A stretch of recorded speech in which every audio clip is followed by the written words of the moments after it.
for our panel discussion, which is on the human side of learning, building the emotional intelligence in the organizations. And we have to welcome to our panelists. To start with, I have Taranpreet from Cognizant. Taranpreet, if you could switch on the camera, because we could see Reshma, we could see Deepak, and I'm sure our audience is quite curious enough to know who the people are. So, welcome, Taranpreet, for our event. Thank you for moderating our event. I'll pass on the panel discussion to you once I introduce all our panelists. For everyone, Taranpreet is currently handling an HR profile, and she's leading one of the verticals for Cognizant in the learning part of it.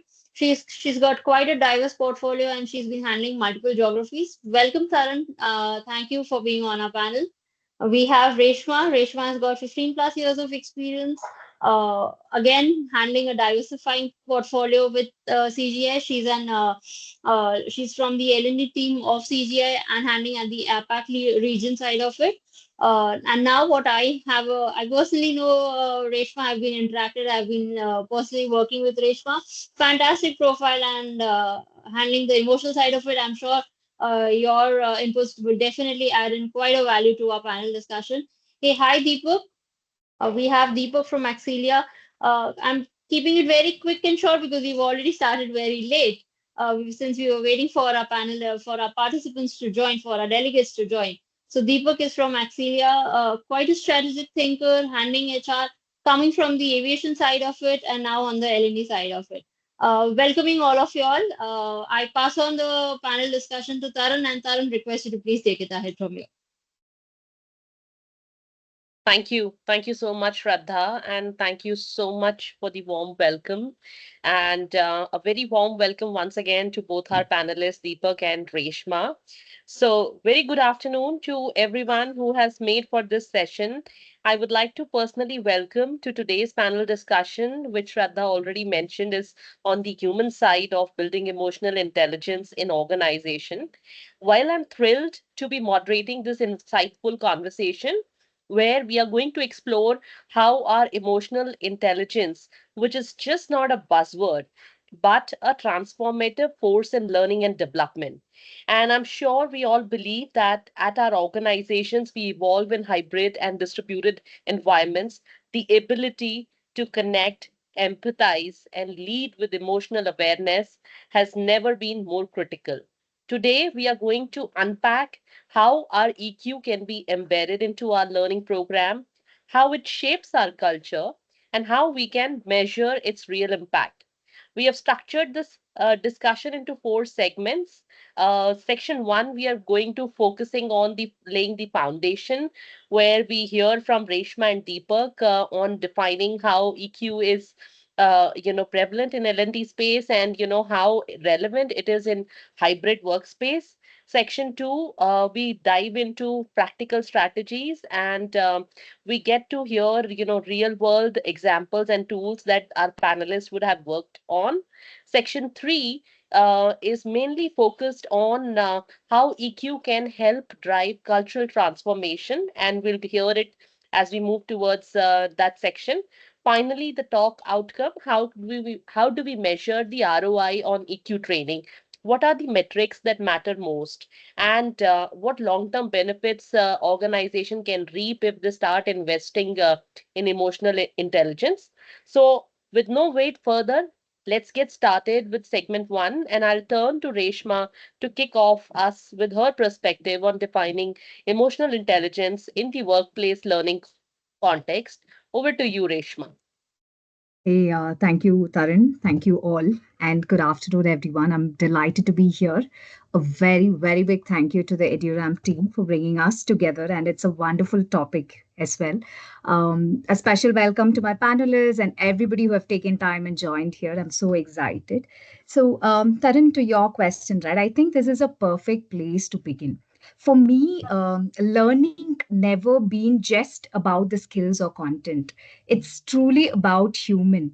The emotions decide how much we take in. If, for example, if I'm anxious or stressed, I don't learn much. Even that is applicable for kids as well, right? They show tantrums and all of that. So similarly, even it's applicable for us. But when I feel safe, or when we feel safe, supported, curious, or when we get a comfort feel that okay, somebody is there to help us mutually, they're not going to judge us and all of that, right? When that confidence is being given to us, and that's when the emotional intelligence matters so much. In L&D, I see EQ as our ability to recognize, manage our own emotions while also turning into others' emotion. So learning is just not acquired; it's been applied. So that's something that I always think upon, and everybody know the L&D veteran knows that Daniel Goldman brought this into business worlds years ago, and he spoke about four big elements: self-awareness, self-management, social awareness, relationship management. But here we are not going to talk about any theories, but how this can be seen or shown up in the real workspace learning. Say, for example, a digital upskilling session I'm taking up, and some participants are very overwhelmed. A lot of technical coding strategies being put into their brains, and they really don't understand at the first place what is that they really need to do.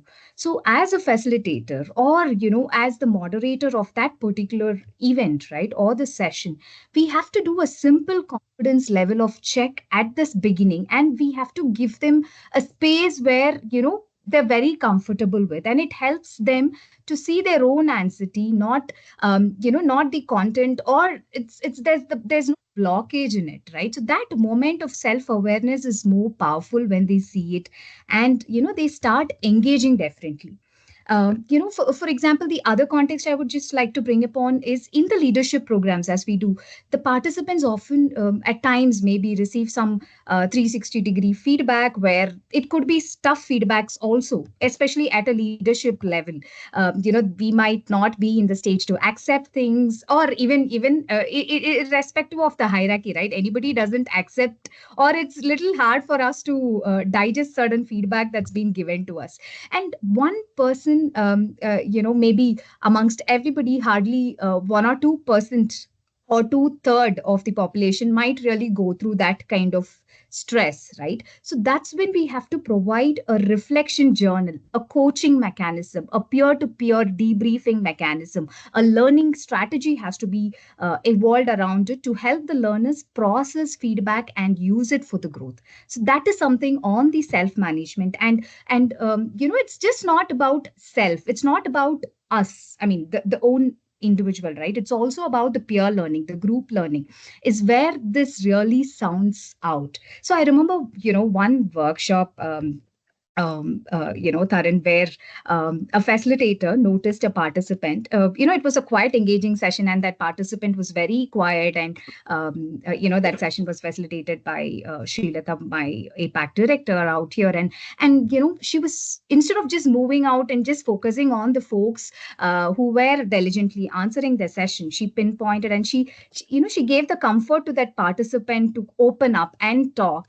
And trust me, which really surprised me was that conversation, that the silent person who really conversed during that session, that was a game changer moment, because the perspective that participant gave, nobody expected that he would really contribute so much. So the end result is, right, so as a facilitator, or when we are designing such programs, right, reading the room, making space, showing empathy, so every these aspects are very important to really get into the zone.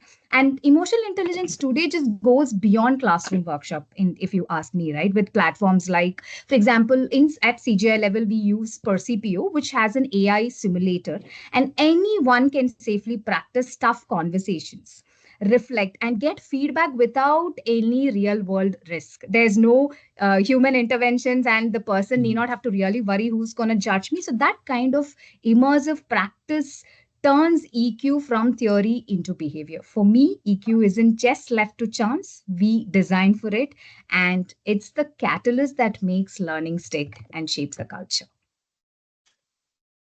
Thank you. Thank you, Reshma, for that wonderful insight. I, loved your perspective.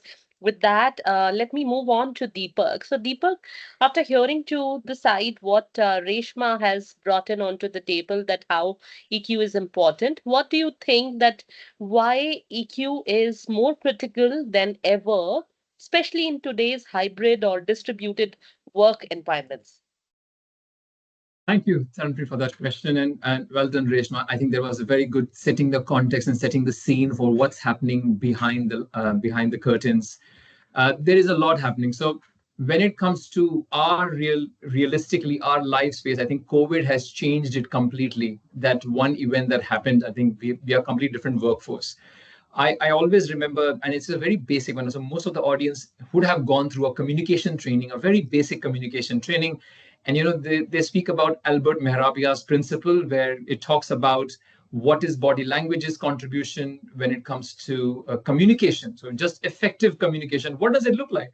So they talk about body language, tone of voice, and the words. Now imagine in a workplace where we say 55% of our impactful communication comes in with body language. Now, with that of a distributed workforce, you remove that 55% that you don't see that anymore.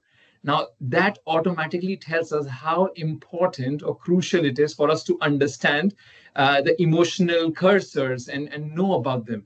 And that's what it's interesting that we're talking about organization, because EQ does not stay with leaders.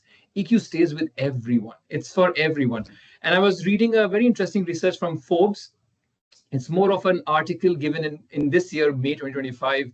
It's by Chief HR of Emphasis. And he talks about it's not a nice to have when it comes to building critical capabilities in a remote learning setup. It's a must to have. And they were talking about EQ as an advantage in a hybrid workplace. Because at the end of the day, when you have a workforce that understands EQ, so I think, Reshma, you have spoken about the four factors around Daniel Goleman's self-awareness. So I'm definitely go on that. When there is that awareness already and you understand it is critical, it's not only what you are fighting on the outside, but first of all, looking inside, how do I do that? The moment you start building people from the inside out rather than the outside in, you are creating a next generational resilient workforce. Because by that, when that awareness kicks in, they collaborate better, they handle feedback better as a general employee, and navigation of challenges becomes much by themselves. And they don't need extrinsic motivators. They are motivated by themselves because they know what they are doing, they know where they belong, and they know how are they impacting. It not only boosts the motivation, but it also allows them to communicate really thoughtfully. And if you look at the team level, the cohesion, the trust, and the productivity, all of that is impacted just because the leaders and the individuals understand it and they use it. And when we talk about the moment emotional intelligence starts growing, and unlike IQ, people understand that at certain space or certain time, IQ stops growing, but EQ does not. EQ continues to grow because just like a muscle, the more you practice, the more you go. So when it comes to today's workforce, if people understand, knowing that 55% of what we don't see is going to impact a lot, and they are more emotionally intelligent in their conversations, in their discussion, they create a safe space, which is what we call psychologically safe space, psychological safety. It leads to greater trust, high levels of innovation, amazing levels of collaboration without being front face to face. And I think that's where I think emotional intelligence can set the foundation for a great organization. Over to you, Tarandeep. Great perspective, Deepak. Thank you so much. I think I really loved your point of view when you said that, rather than going outside, it's more towards the reflection of inside, right? Mhm. So with that, I am going to, pose a question, I feel is important, after hearing both of your views, that what both of you think that EQ could impact learners engagement and retention, how we should correlate the engagement and retention in relation to the EQ. If any one of you could answer that. Say the question again one more time, please. I'm just going to try to think about that. Go ahead, please. So, do you want to share your perspective on how EQ impact learner engagement and retention?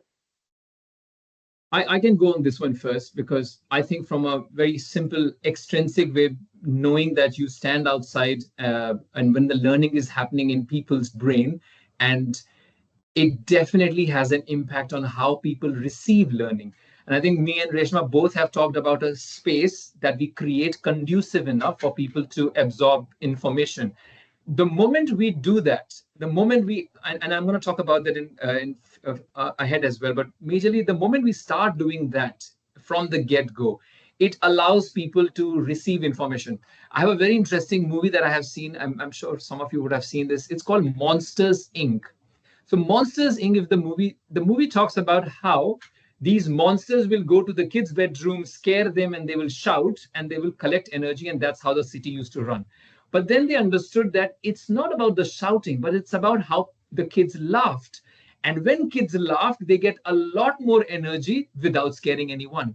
And that's how the learning happens. If you stop pushing learning into people under the throat and they're telling them you have to do it, whether and it becomes reverse that I want to learn because I want to grow, because I see potential, because I can do more. I think it just changes the perspective. And it starts with when people coming in, they create the environment, it allows people to absorb a lot more than what they could. So that's what I would think. Great. Reshma, do you have any, points, one or two points to add on before we move on to the next segment? Yeah, I feel that's a very important question, and we often think of learners' engagement and retention as issues of design or content. But in reality, in my point, emotions drive both. Emotional intelligence creates a condition for people to, lean in and stay motivated and remember what they learn. So for me, EQ impacts engagement by making people want to learn, and it impacts retention by making them able to remember and apply, which is more important, by making them, that's really will make them to stay. And when we embed emotional intelligence in learning, it's not just the content delivery; it's about the culture building process. Truly, truly, I completely echo with both of you, what just shared.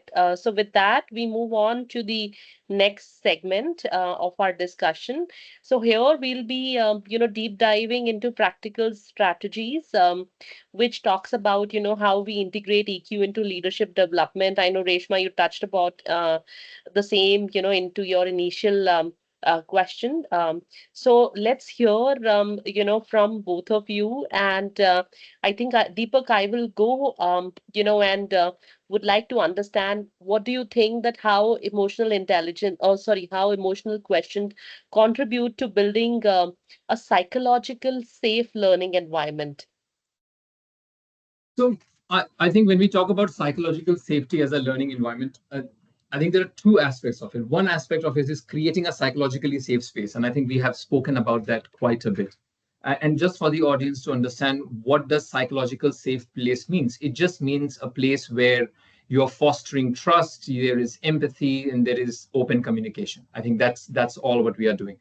But if I have to go into my nerd modes and I talk about neuroscience, there is a lot that happens in the brain. And this is what people don't understand, that our brains are designed to work in a specific way. So there are two specific pieces that I definitely talk about is mirror neurons and neuroplasticity.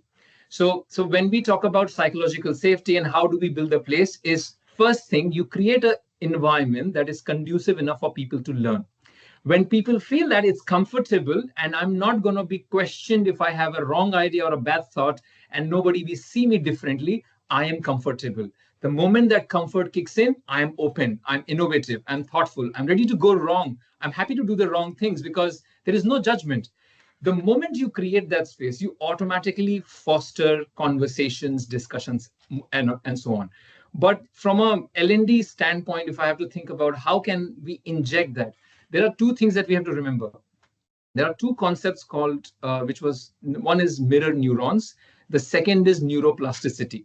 Now, there are two very interesting concepts. Both are around 1980s and 1990s, and they both talk about very specific things. Mirror neurons is about brain cells which tells, or which are in our brain, which learns by mirroring what's happening in front. Okay. Neuroplasticity is about our ability to learn things. And like I said in the starting, unlike IQ, this can continue as much as you do. So the more that you do, the more it happens. Okay. So that's how it goes through. So in a learning environment, so we understand that in a learning environment, when we see this happening, number one, people can learn irrespective of what level of organization they are, what age group they are. People can continue to learn. And once you have given them the psychologically safe place, they see those pieces of learning, they mirror them, and then they start utilizing. And keeping in mind that we are injecting them with again and again awareness, information, different case scenarios, studies. Reshma mentioned about giving them the AI piece where they do it by themselves, AI coaching. So these are a lot of ways that you can take learning and development and inject that and shared it across the organization in terms of emotion intelligence. So that's what I think. So for me, I think EQ contributes a lot towards building learning environment. It has a lot of role to play. So irrespective of, in our organization, we have 6 generations. So we talk about baby boomers to Gen Alpha. We have everyone across. So I don't go with the mind space of, well, there are different generations, they will not learn. Neuroplasticity allows everyone at any point to learn. But question is, are they aware? Do they understand that it's possible? Do they understand that it's not limiting? And I think that's what emotion intelligence helps us to do. Great, great. So with that, I move on to Reshma. Reshma, further adding on to the perspective, what do you think, that what L&D role can play in fostering empathy and inclusivity across the teams? Sure. And Deepaka, I should really love I should tell you that the slogans are very beautiful, inside out and outside in perspective, and a lot of, thug statements that you had given. And I really appreciate that. Those are very catchy, and I would like to use it. Thank you for that. And, I'll just start from where you had ended up. So EQ has a lot of roles to play. So as everybody know, but how do we do it? It's irrespective of, are we delivering technical technology training or behavioral or leadership or domain or whatever it is. EQ is a common factor. So when we talk about embedding emotional intelligence in learning, it's easy to think of it as a soft add-on. But the truth is, some of the world's most successful organizations has proven that EQ can be taught, measured, embedded through learning and development space. So I'm just going to share one of my favorite examples, which I just came across recently from American Express, because it shows how emotional intelligence can completely shift people approach, from the work that they're approaching. Right. So back in 1990s, American Express has an interesting challenge. Their financial advisors, had had all technical trainings in the world. They knew, they knew the numbers, the products, the process, but still they were losing the clients, and nobody had a clue what was happening. And the reason it was very surprising, and it was just not about their technicality. The client, the reason is the client didn't always felt special. They were not understood, especially in difficult conversations around money, which is emotional subject for most of the people. The the organization was not enough to provide the right solutions to them. Maybe technically they are sound, but they didn't know how to reply to them in a apt way that they were expecting. So their L&D team designed something bold called an emotional competence training program.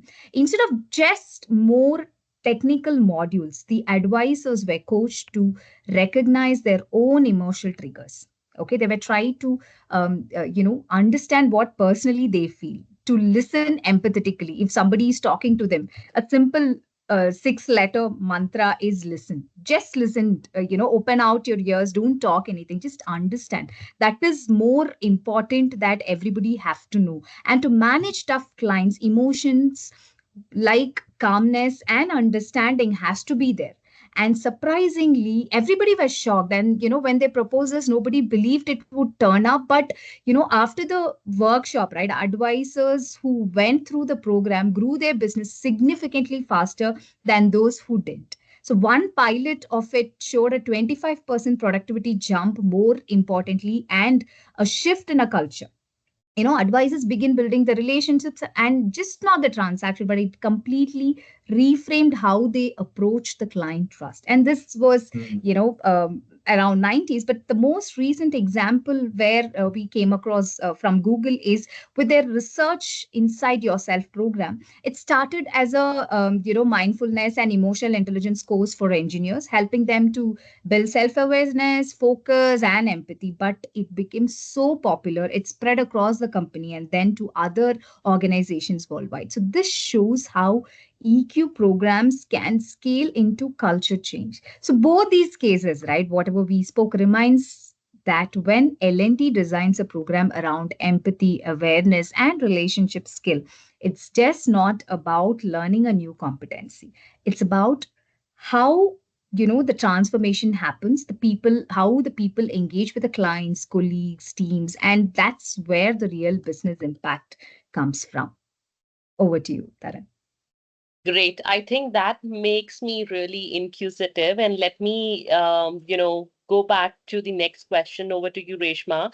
Would you be able to share, with us and the entire audience, just a example, from your workspace where you would have successfully fostered emotional intelligence as part of your, prior initiatives?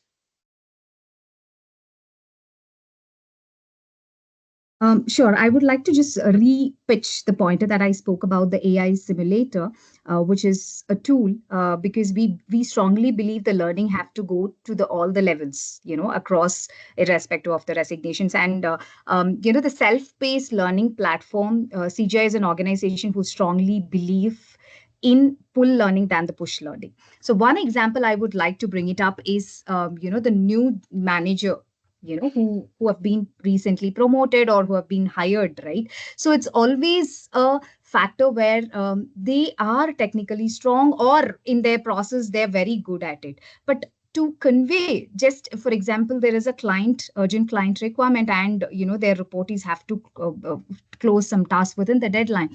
But instead of denying that leave, or if somebody reaches out, right, instead of denying it directly, how do they politely listen to them and handle it? So through the AI simulator, what we did was we launched a learning program to them, okay, where they can practice those conversations. Because as I said, if it is a human, you will not have an opportunity where you can just go and talk to your reportee, say, hey, you know what, you ask me leave, I'll tell this. That's definitely impossible to do that, and not any situation it might happen. So this tool, so these, we have to start using our AI effectively in a sensitive way, what has to be done. So this is one of the example I would like to quote. Of course there are much more, but this is something up to the trend, so I just wanted to highlight that. I think that is a brilliant, example, and I'm sure our audience would have gauged a lot, from your experience. With that, let me move on to Deepak. And Deepak, would you want to throw some light on how the facilitators or trainers of intelligent model emotionally intelligent behavior during these sessions? Sure. And this is a bit close to my heart, Tarun. While working with one of the top 5 airlines in the world, uh, we were looking at creating something for 600 trainers who work in the organization. And they come from, again, different generations. They have done their trainings from the era of clip arts and then those moving hand gestures, etc. When they say hello and there is a hello happening. So from that generation to what we have right now. So looking at that, we looked at a lot of aspects, and I think EQ was such a big help. So when I did some reading around, there were 3 parts in our brain which respond differently. And we wanted our trainers and leaders in training to also understand that. So we looked at three parts, and I'm sure this might not be news to most of you. One is amygdala, one is insular cortex, and one is prefrontal cortex. And I'm talking about proper neuroscience here. So excuse my nerd mode for a minute. But yeah, those are the three pieces that we looked at, which are very helpful. When you look at amygdala, amygdala is nothing but an emotional trigger. So what happens when somebody says something and somebody stands up and questions you as a facilitator? So you get triggered, keeping in mind what has happened and what was asked. So this is exactly what we wanted them to be prepared with. So we spoke about that. Then we looked at the insular cortex, because insular cortex is the part of the brain that understands empathy and reads and interpret emotions.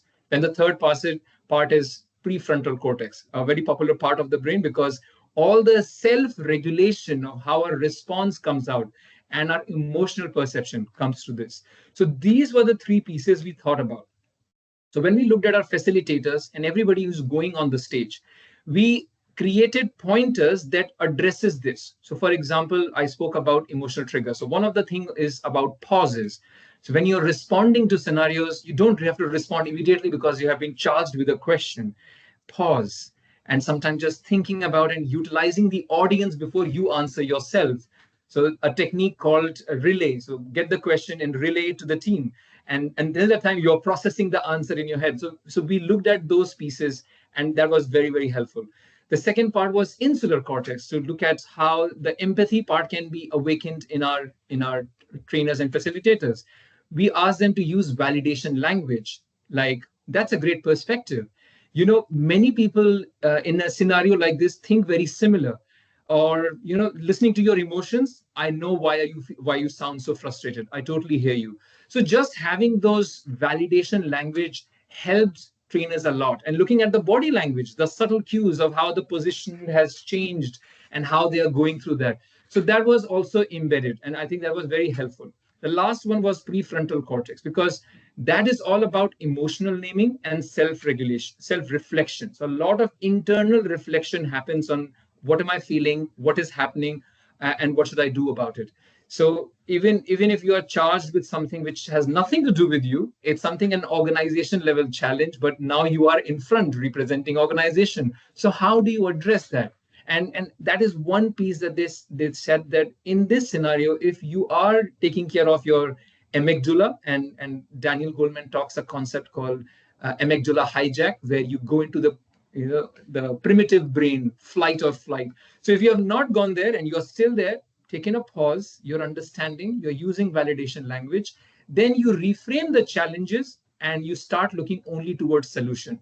I think the way your brain works, it automatically follows the suit. So we inherited these pieces and added in how you can be a great facilitator on the shop floor, irrespective of what topic are you delivering. Doesn't matter. But that is what it takes to be a great facilitator. And the moment you weave both this awareness and these practices, it really helps learners understand their emotion, empathize with others, and respond thoughtfully.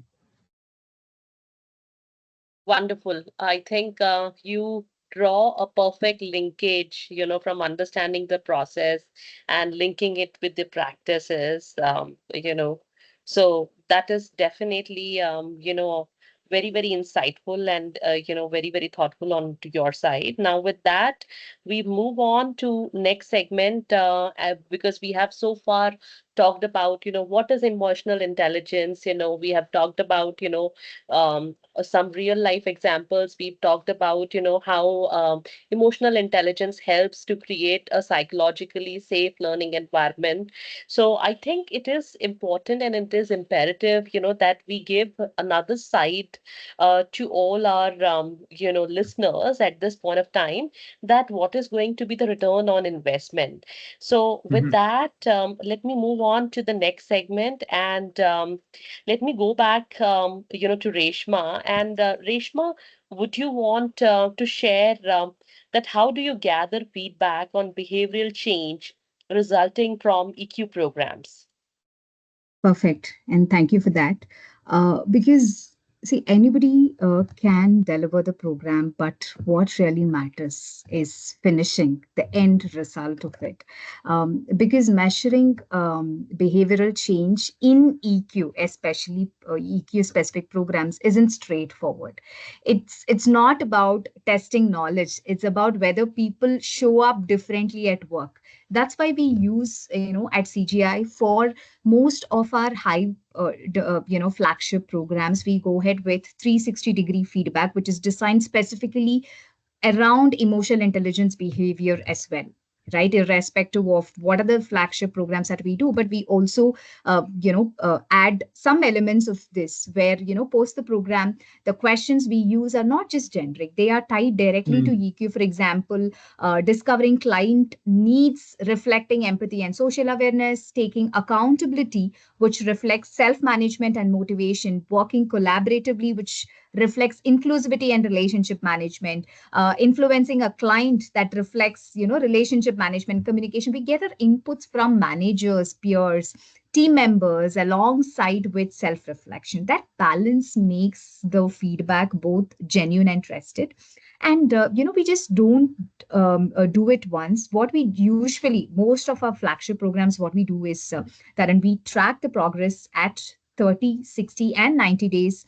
And the way that we see if the change is sticking, for example, if someone initially had scored low on collaboration, okay, their peer might later report now they have regularly, have that constant touch base with the managers, and they've been called out for the discussions, and we then share these insights with the leadership team, that we see an improvement in the change of the behavior of the leader. So we give all that level of insights. So so the management team also sees a broader culture impact across the teams when we give a detailed insights on the change in behavior. For me, behavioral feedback in EQ programs has to be structured, observable, and continuous. Because if it is not continuous, and if we are not monitoring, we will no way end it properly. We need a proper closure to whatever we generally start up with. So 360-degree approach is tied to EQ competencies and tracked over the time, gives us a clear picture of whether the change is real. And when we see those shifts, right, in collaboration, empathy, and accountability, we are not just measuring the learning, but we are measuring the culture that is being changing. And that's Great. one of the practice. Yeah. Great. So, if I were to summarize, you talked about 360-degree feedback. You talked about, milestones of 30, 60, and 90 days, right? You talked about, the continuity of the process, and linking it back to the learning. So that, summarizes everything that, we wanted, or anybody could, infer from a gathering of feedback perspective. So with that, I think let me go on to Deepak for gauging that what is his point of view on what are the long-term benefits that organization would have observed if they mhm. invested in EQ. So what do you think, Deepak? I think it's pretty interesting when we think about long-term benefits, and it's important. And I'm happy that you're asking this as one of the questions, because when I joined an organization, I look at what currently exists, and people say, "Oh, we have done this program, and we have done that program," and the natural question to that is, how did it go through? What changed? But then they talk about the same challenges. That is why a new program is needed. So they're not addressed all the programs. So I really agree with what Reshma mentioned about continuous check and doing that continuously, not leaving it for one program, one time sitting. The long-term benefits of investing in not only just the programs, but just building the awareness and education around. It's like that's how you see your like from a country to an organization, your long-term goal to an individual person. What do I want to be? How do I want to be? So anytime you work in a business operation, whether it's marketing, product, projects, whatever, software development, there are a lot of goals that you achieve, and you become great in that. You become a great project manager. But then long term down the line, you become a great project manager or a project person, professional. But now you have to be given a responsibility of managing three project managers who have 10 people underneath them. How do you manage that? Nobody knows that. And this is the challenge. Like in finance, it is impossible. And if you are not trained in account receivables or account payables, you won't have a certification, you will not get the elevation. But in our world of corporates, you can. You can be a head of managers and you're managing managers. But guess what? The guy has never done it. He's never been trained. He doesn't know. And this is where a lot of people fail as a leader or a manager in an organization who only focuses around training as a one-off and what are the terms or the long-term benefits? If you start injecting it from the get-go and you introduce it from a culture perspective, it's part of your fabric of what you do and how you say and how you do things. I think it has a long-term benefit of creating a workforce, not of today, but of tomorrow. When all the attrition happens and things change, everybody understands an expectation of what language do we speak.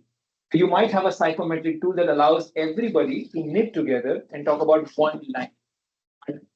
A caveat on that language is emotional intelligence. Asking a question in a town hall, how can you be emotional? How can you have empathy when you are speaking or on a call in an open workspace? It's a very simple question, but people don't understand that just by not having headphones and just talking to somebody, how am I including people's space? It's not only about creating leaders, but it's about creating a well balanced workforce where people understand that this is not something that I'm doing for promotion. This is what I'm doing to become a great human being. And if I'm a great human being, I already have the skills, technicality, knowledge. I'm already there to be a leader. And that's the change in mindset that we need to bring in. The top brass, the ground bottom. Great. Great. Thank you so much, Deepak, for those valuable insights. So I think, it was a great discussion, You lost and the word. yeah. So we have definitely explored emotional intelligence, in detail, right? And we have discovered that, it's just not a personal trait, but, after listening to the thoughts from both of you, I can definitely say that, it is definitely a strategic enabler, for our learning, leadership, and the culture. And, we from understanding the foundation of EQ in L&D space, to embed into programs and shaping in terms of emotionally intelligent cultures, and finally measuring its impact. It is great that, how EQ is no longer considered not to be a nice to have, but a must to have in today's evolving workplace. So, with that, I think we should allow some time for our audience to open out any questions. So, over to you, Shraddha, in case if we have any questions coming from the audience. I was about to, I was just about to say the same thing that, since this has been quite interesting conversation that's going on, anybody from the audience, if they want to ask or if they want to share in their inputs as well, that would really be great. So we'll keep it open for say 2 minutes for people if they want to come and share in their inputs as well, and anything from the audience. Or maybe if they don't have questions, they can also share, any of their past experiences, Definitely, where definitely. they had in the past, which conquer, to what our panelists said, and, anything that they wanted to share with the wider audience. Yeah, so audience, anybody from your side, if they want to share in your, if you all want to share in your experience, um, anything that is, can add to it. So we keep it open for say 2, 3 minutes for someone to start. Well, Shraddha, I just thought I'll add one perspective which just striked my, mind. So, when we talk about ROI itself is always tagged to a financial number. What is the return on investment? What is the retention rate? What is the attrition rate? Whatever, is there a behavioral change and all of that? But more than that, right? When it is EQ, it's something. The training shows up in a practical way when managers and employees, right, build EQ, you see a fewer conflict, better teamwork, and higher engagement. It's proven. You just need to go ahead with the flow. And if at all you're a manager, you should tell the team that, hey, you're safe, you're completely fine, this is a safe place. And if at all you are, it's not just about training. When Deepak spoke about the COVID transition and all of that, right? When everybody returned to office, the meetings, we never thought it would be virtual. We are always used to in person. And in the virtual meeting, there were times where even I was afraid to turn on the video, because I would say I'm not camera ready, including my counterparts, right? We would say we are not camera ready. And we used to have that judgmental feel. But as a leader, as a a kind of a person or a manager, right, you have to give that comfort to the team that, hey, that's absolutely okay, we understand, we are here, it is okay, you just try it out. And in my team, it's a ground rule that CGI, most of our calls are video calls, irrespective of we are at office, or we how we come to office and dress up. So that is how we do, because the organization has built that culture in us, and we just go ahead with the flow. So that level of comfort at a leadership level, it has to be built. At an org level, we have to give that kind of psychological safety measure, so that the people get used to it. And at the end of the day, EQ is very simple: better people, better teams, and better business. So that's something that I would like to add on. No, I definitely echo your thought process, Reshma, and I think that's very important. In today's hybrid kind of work environment, being on video call, it not only gives that comfort space, it not only creates that safe space, but it always also helps us to connect, the dots. When we are collaborating and working with diverse culture, because as I reflect, from the excerpts of discussion from both of you, I think body language, plays a very important role. Your gestures, your facial expressions, will constitute a lot into your day-to-day conversations, and it is very important that you go ahead and, as a team member, or even as a manager in either of the space, you reflect how emotionally intelligent your behaviors are when you show up in your teams. And I think somewhere we need to understand that as mature individuals, it is not the imperative of the organization alone to create a space which is emotionally inclusive, emotionally intelligent. We as a member also have a role to play, because organization are built up, of associates like you, me, Deepak, or everybody who's on the call, right? And most important, whenever we are as a manager, as a leader, or even as a participant going through those learning interventions, I think it is important for us to reflect that, how can we reimagine these learning programs, with some sort of empathy, self awareness at course. If it is already embedded as a part of the process, great. If we feel that there is an area of improvement, then I think we should definitely raise a hand. And then last, definitely not the least, we all should remember that it is a journey. Emotional quotient, and bringing a space around that, it is a journey. It will start with our intention and will grow with practice. So with that, before I hand over to Shraddha, I just wanted to check with both of our esteemed panelists, Deepak and Reshma. Do you have any last points to add on before I hand over to Shraddha? There is a question in the Uh, chat. I was about Resh. to say that there was a question which I'll just read out the question, and probably one of the panelists, or maybe Taran, if you would want to also answer it. How do you maintain a positive attitude when things don't go as planned? I think So, I can take it up, because this is something very, very relevant, to my current, space. There are often situations, when things don't go as planned, and you know what? It is okay. It is absolutely okay to accept that. First, the first step is, the acknowledgement before even you could react to it. Then post the acknowledgement, you need to understand and make yourself, aware that you are not the only victim. For example, let me take a very real life example, which all of us will be able to relate it. We often go ahead, and hear news that XYZ company is, let's say, laying off people, or they're doing involved in retrenchment, or, any organization is not doing great in terms of their promotions or increment, etc. Right? There are multiple, examples, from the industry, because the entire industry is going through an S curve. So we need to understand and, relate that situation with the bigger picture, and understand that we as an individual are not the victim alone.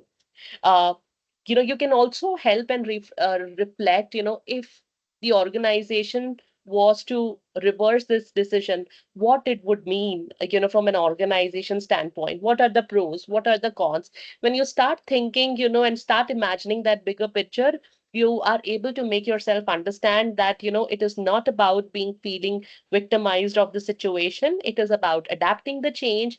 It is about, linking, your thought process from bigger picture to the benefits that organization want to reap. And I think that anxiety or that discomfort, would mellow down. I I hope that wouldn't. answers. Maybe I wouldn't add Reshma, anything Deepak, on that. I think yeah, Tarun, you if have done a y'all can add fantastic in job. here. Thank you.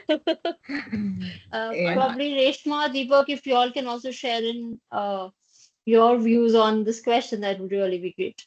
sure. Deepak, you want to start or I should go ahead? Reshma, go for it. I'll take the next one. I think next one is a very interesting perspective. I definitely want to expand on that. Go ahead, Reshma. All right. Okay, perfect. So I totally echo, Taran's perspective. So I'm sure I've gone through this many times, and what I just do is maybe uh, I'll be upset, and then I just shift the focus to what really can be in my control. But what I on honestly, I'll tell you, I have supporting colleagues in my team who are more than the colleagues, I would say. So I just go to them. I'll just tell them that, hey, this is the problem, and then we mutually reflect upon, because if something has happened, it has happened. Maybe you will be one of the victim, definitely, at times, or there could be a area where you really have to work on, and it is something that really have to focus, which you would have not thought about. But when you go to your friends or the colleagues, right, they will have a different perspective. So just go with the flow, take a moment, pause, reflect, and then reset it. And there's always a second chance for it, and that's what I generally do. Great, great perspective, Reshma. Should we pick on to the next question? And I think Deepak is waiting to add that managers have to be like mentors and not like boss. It will definitely change the work environment completely, and it will always lead to a positive mindset in the team. I think it's more of a statement that Venkat is trying to establish here. So, we can talk about it in two aspects. From a statement standpoint, absolutely. Today's workforce, I think, uh, is a complete different way that they imagine things and the way they look at things and how they want things to go about. So we all know that. But this is where I think the reason I would like to talk about is that learning and development as a function is very powerful. And you see your organization is also able to take through that cultural change when you have interventions available, not only for only senior leaders, but for everyone at all level. Why is that? Because when you see managers who are bossing around, they are seeing it from someone. And behavioral psychology is very simple on that. Monkey see, monkey do. It's a very primitive concept, but it's a concept. I have grown in my career seeing managers talk to me like that, calling me on my weekends and asking them to do something at 6 o'clock and then giving them a new task that they have to finish over the time. So that's why we can think about that, it's managers fault and they should do differently, but it's also about how they have grown, what kind of environment, organizations and cultures they have come across.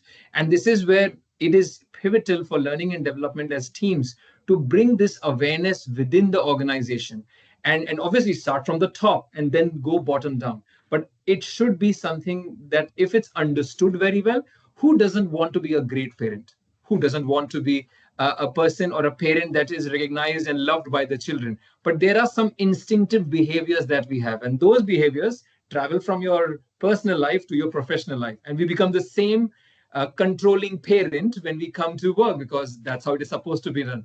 So it's a lot to do with behaviors. It's not the intention of the person, but that's what works on a personal level. You know what? Copy paste on a professional level. And I think that's where the challenge lies. So I cannot add anything more to that. Yes. So Yeah, I echo anybody the copy else? If paste. I also yeah, copy yeah, paste it. I am sure we end up doing sometime or the other. true. Very. How do you handle feedback when reviews or one is done?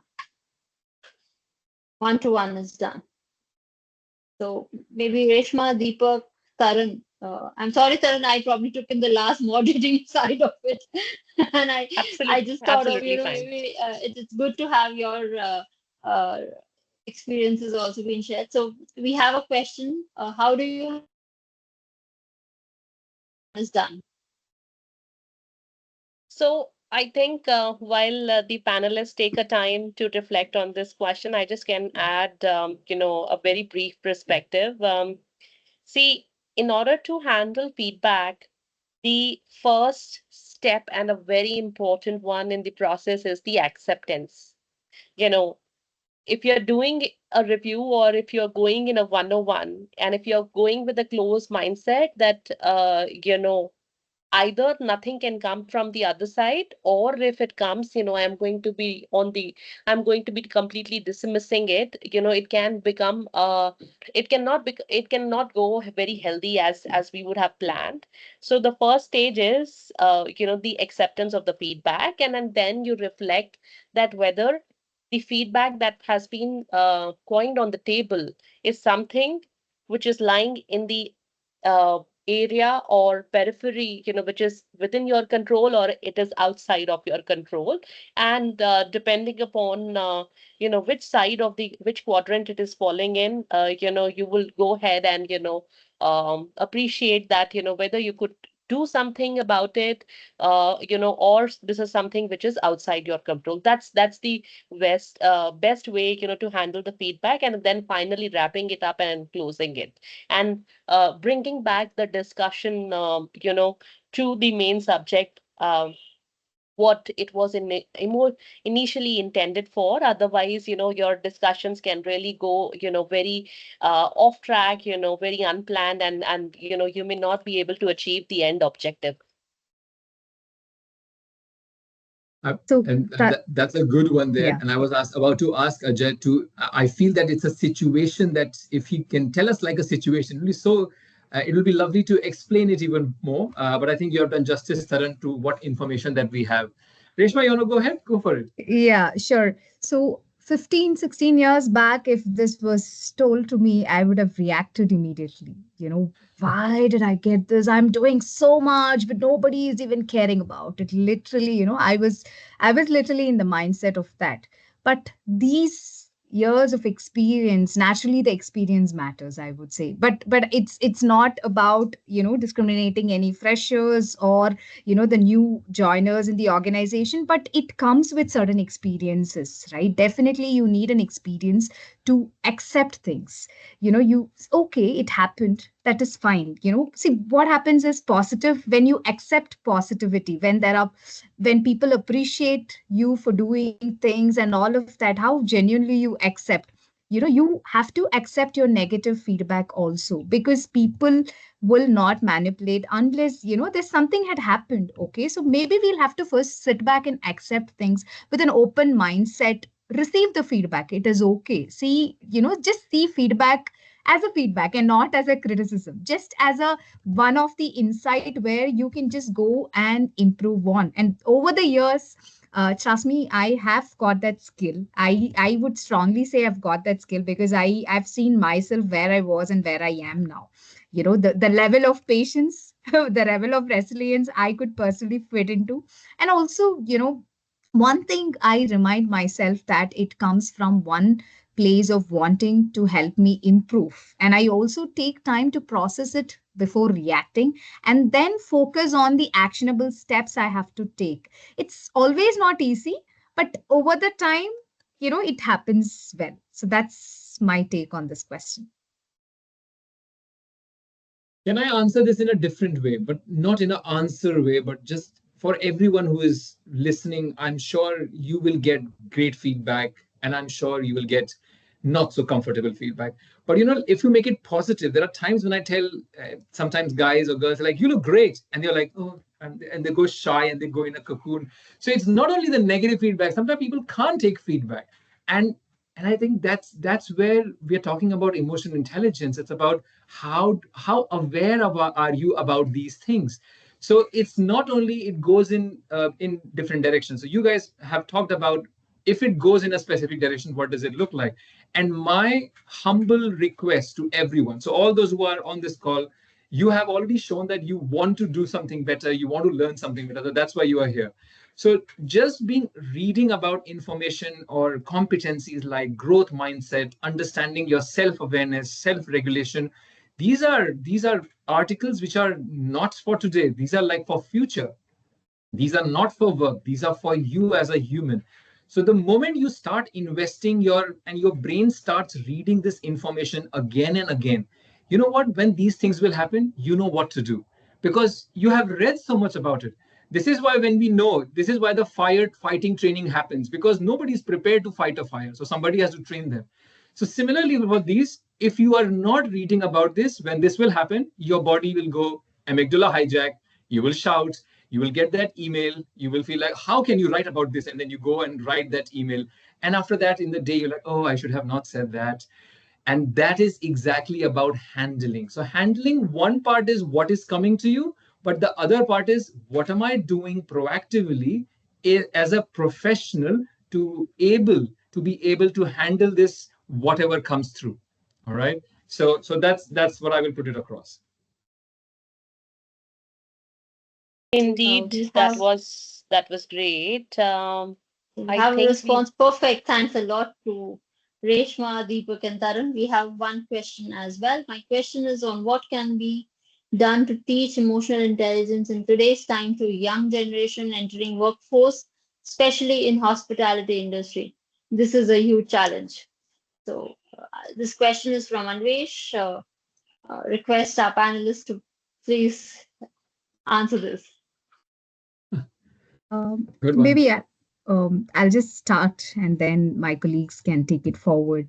It's just a perspective that came to my mind, right? So um, it's and the point itself says it's for a young generation. So I'm sure they are the new joiners and we have to the moment they join the organization, how we do our onboarding process, the induction or the integration, whatever the organization say, let's try to inbuild an EI to it, right? Let's see how it works. Just not about the module. It will definitely create a mindset change. It's irrespective of hospitality or any industry. Let's once they are into system, it could be either a way of a training program at the day one onboarding itself, or how we do our compliance training, the organization. If they find a trend that the new generations has to go through, let's see something around indulging certain mandatory. I wouldn't say I don't want to call it as mandatory. A good to have course on the emotional intelligence aspect of, and the manager can have a conversation. How we connect, how we have a manager buddy connect or something around that. They can also talk about how we give, as an organization, how they are important and how they could adopt to EQ. So that will, I wouldn't say immediately it would happen. It will take time, but that will be the first milestone or the step that we could go ahead and address for. So that is one of the perspective I thought about. Okay, and if I have to add, coming from a hospitality background, what hospitality misses sometimes is, and what we have started in the organization. When you have new joiners, they are coming from college, they have that one specific way they look at world.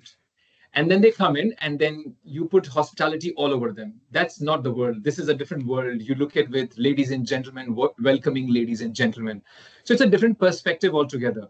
So where Reshma talked, you talked about how the induction will help, and those are very important pieces to lay the foundation, to introduce them to what does it look like.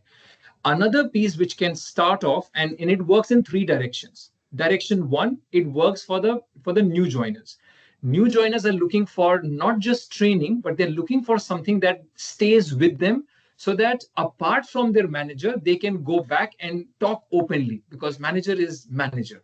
And I cannot talk openly to a manager. But if there is a space that I can connect and share and people talk, so like Ajay spoke about mentorship. So the same mentor group is available. Sorry, Venkat spoke about mentorship. So the same space is available as mentors. So we are creating those mentorship programs. So how does it help the individuals? They got the training. Now there are some people who are within the organization who have been there for about 2-3 years or some time, and they are growing with the organization. They are not the highest level. So they are there spending some time and talking to them about how will the journey look like. In parallel line, as L&D, we are training these individuals who have taken that initiative that we would like to mentor. And our role is to prepare them for these conversations. So there's a double benefit. You're preparing the new generation, plus you're preparing the generation who's already there. So not, and telling them that take off your subject matter expertise hat and go to a human hat. And now you are talking to them from that perspective. So once these two happen, who is the most beneficiary of this process? The organization. Now you imagine, you year after year, when you get new joiners, you spend them 1 year, they get the mentors. Next year, the same new joiners could become your mentor. They know, or 2 years down the line. And that's how you create a succession of any program that you create. So that's what we are doing. And I think that is something that I have seen hospitality misses. So it requires L&D's role to build those people so they grow knowingly but unknowingly, but also the new joiners, they get comfortable. So they have a space where they can talk about things that they can't tell the manager. You need that space. So that's my thought. And if you could also add in your inputs and your experiences. No, I think they've covered all. It is important. To teach emotional intelligence, to our young generation. And I really love the way, Deepak narrated that process in terms of how do we go about linking the process, in various stages depending upon the workforce. The only thing that I can add on is, when we are talking about young generation, what I have seen working in my, past experience is, adding a little bit touch of, gamification to our learning interventions. When we go and try, deliver something by virtue of instructor-led, intervention or a self-based intervention, the retention or the interest, as compared to the gamification interventions, really helps us to boost not only the overall participation but also the retention as well. So that's one piece that I can add on from an execution standpoint.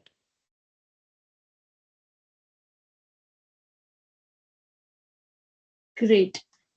Anybody else, if there are any more questions?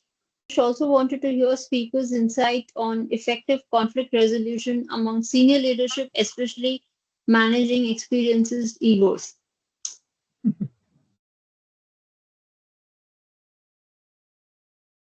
Okay.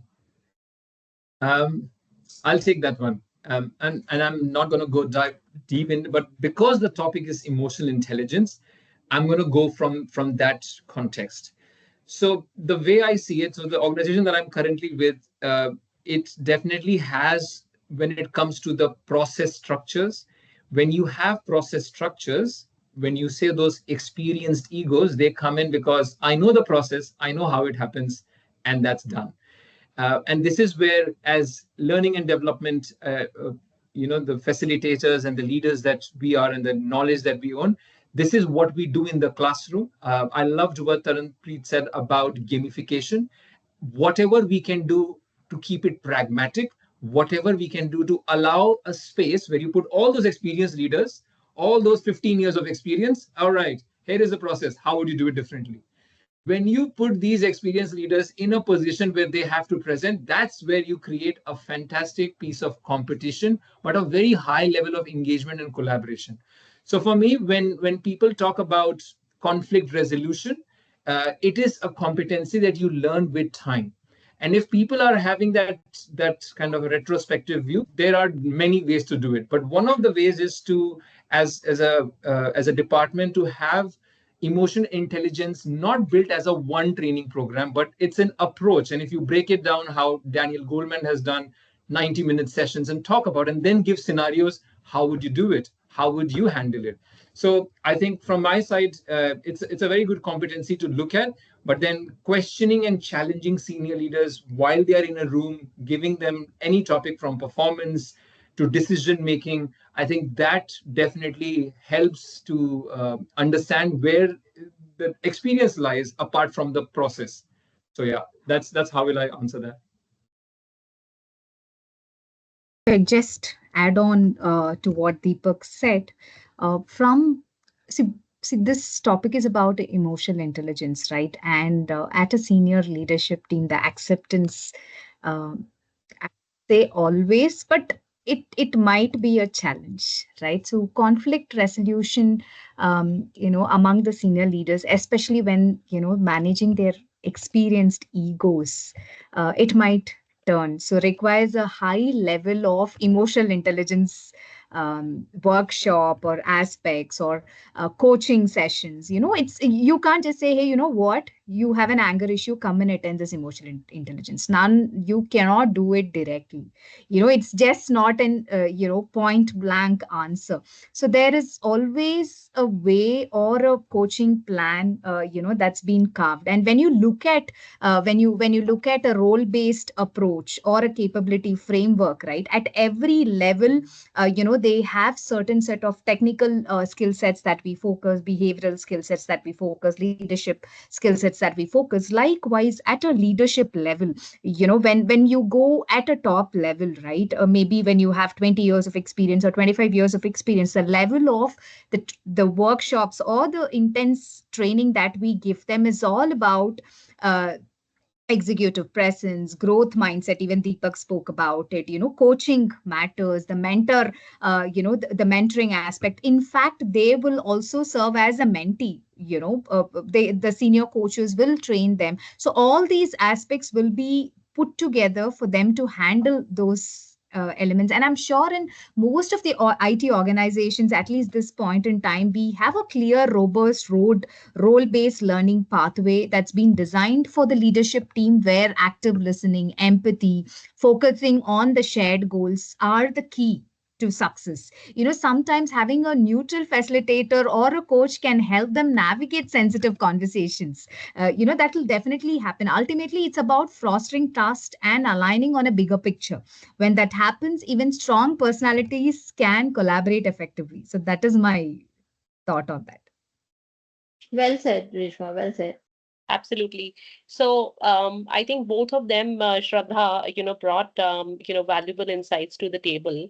I can share that, from my experiences, I have been exposed to some really tough leaders who really taught me a lot, because I always say that working with a tough leader will bring you the best out of you as a professional, because as a leader, who's tough, who's demanding, who's always challenging, he or she is going to push you, for your boundaries. And when it comes to do conflict resolution or manage ego, one thing that has worked very well with me, is to do a little bit of, pre-work. Understand your audience.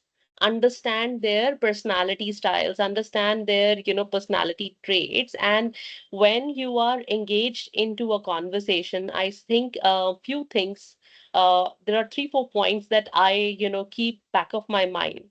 One, is that you respond instead of react. Okay. You communicate assertively, because understand when you are addressing somebody, senior, uh, no matter how conflicting the response is. But as a professional, as an individual, you have to go and, show that respect, to that professional, which he or she has earned by virtue of the, learnings over the years, over the hardships, through various expertise, as a SME on the subject that he or she may have. So your conversation, your dialogue definitely should reflect that. I think it becomes, very difficult, if what we intend, is not reflective, because I always go and tell my team that your intent, will be a reflection of your actions. The leader standing on the other side of the table does not have, a meter to gauge your intent. They're only going to gauge by virtue of your actions. So think, pause, take a step back before reacting, and always respond rather than, having the reaction as an intent. Have that assertiveness into your communication. Be very active listener, um, selective listenings at times kills us, and most important, demonstrate empathy into your conversation. So if you follow, these three, 4 points, I think no matter how difficult situation is, you may not be able to, resolve the conflict at that point of time, but I'm sure, you will end up closing that discussion, on a very healthy note without burning your bridges. Great. I think all the three panelists of ours have really added a lot of value and have I can see because people who join at the start of the event are still till the end. It's just 3 minutes to wind up the event, and I can see all the attendees and all our people attending the event and asking questions and all. So thank you so much. Any more questions, or are we done for the day? So then I can just have a closure of the event. Uh, if maybe for a minute is what we can wait, and then I can probably look for a closure for this event.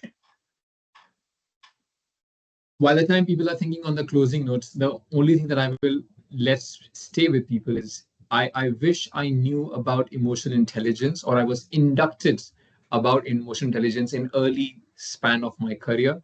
I would have avoided so many difficult conversations or violent conversations that I had as part of operations managing hospitality. I think it is such a superpower.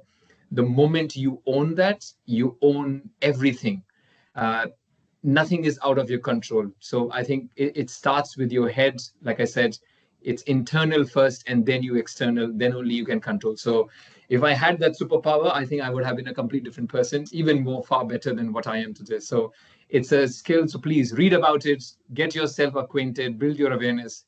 It's fantastic. Anvesh absolutely agrees with you, Deepak. Shani says it was a wonderful discussion. Ramakant also says yes, thanks to all the speakers.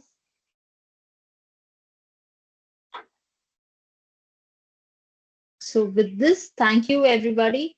Thank you to all our attendees and our partners, especially our panelists, all our esteemed panelists, Reshma, Tarunpreet, Deepak, for making it such a successful event and sharing in your inputs and sharing in your experiences to our people. I'm sure some other day in their journey also they'll also will be the one who will be talking on these lines and sharing their experiences as well.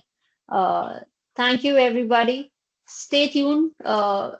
Next week, this entire event will be on our YouTube channels. You all can, if in case you all want to refer, you all want to go and check it out, or you all want to share it within your team members who've not been able to join, you can get the link from the YouTube channel. Thank you, everybody. Stay blessed. Good evening. Bye bye. Thank you. Thank Bye you. bye. Thank you.